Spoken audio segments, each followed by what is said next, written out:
Alors, on va maintenant décomposer les bruits. Donc, les bruits aériens tout d'abord.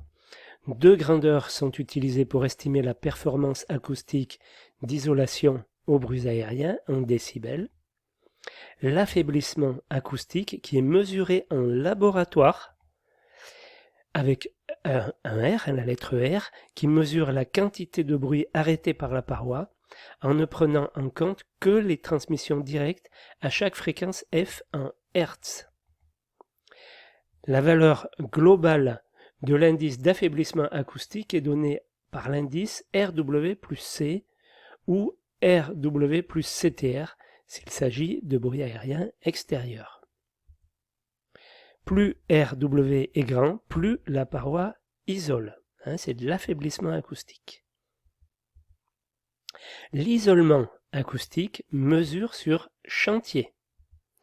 Donc DNT mesure la quantité de bruit arrêté entre deux pièces en prenant en compte l'ensemble des transmissions directes, latérales, parasites.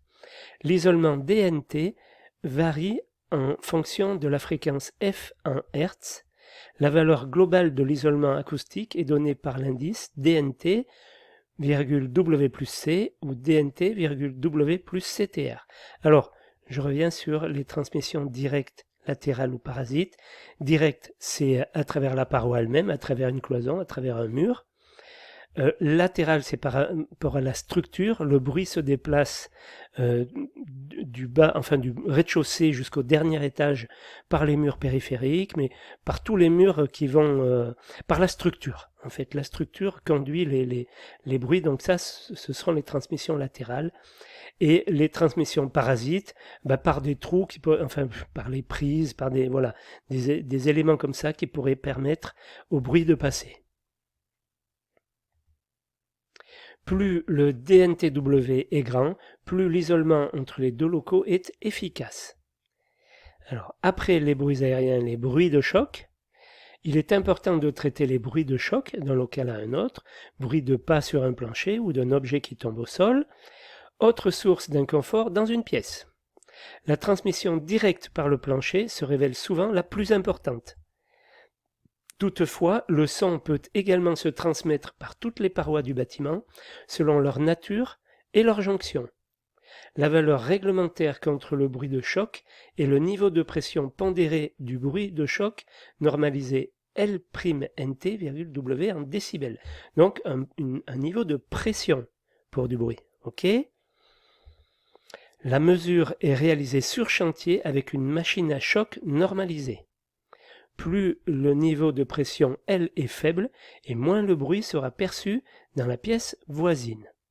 Voilà pour les bruits de choc. Je reconnais que tout ça c'est très compliqué, il n'y a pas de souci. Bruit d'équipement. Les équipements d'un bâtiment peuvent s'avérer gênants, ponctuellement ou de façon continue, et peuvent avoir différents impacts sonores dans le bâtiment. L'équipement pourra émettre un bruit lors de son fonctionnement que l'on cherchera à minimiser par isolement ou par absorption, par exemple un bruit de ventilateur ou de moteur. La liaison entre l'équipement et le support sur lequel il est fixé pourra transporter ce bruit vers d'autres locaux. On cherchera donc à désolidariser l'élément du support pour limiter les vibrations. Le bruit pourra rayonner dans les conduits hydrauliques ou aéroliques, cas des conduits de ventilation par exemple, ou bruit dans les canalisations. Il est possible d'agir de deux manières, en limitant le bruit généré par l'équipement. Le niveau de puissance acoustique d'un matériel LW en dB est déterminé en laboratoire, plus LW est faible, moins l'équipement est bruyant. On peut aussi réduire la transmission du bruit émis. Le niveau de pression acoustique standardisé LNAT en dB caractérise le bruit dans un local lorsqu'un équipement est actif. Plus la valeur LNAT est faible, plus le bruit de l'équipement dans le local est faible. Donc synthèse, alors ça je vais vous le faire sur une autre vidéo.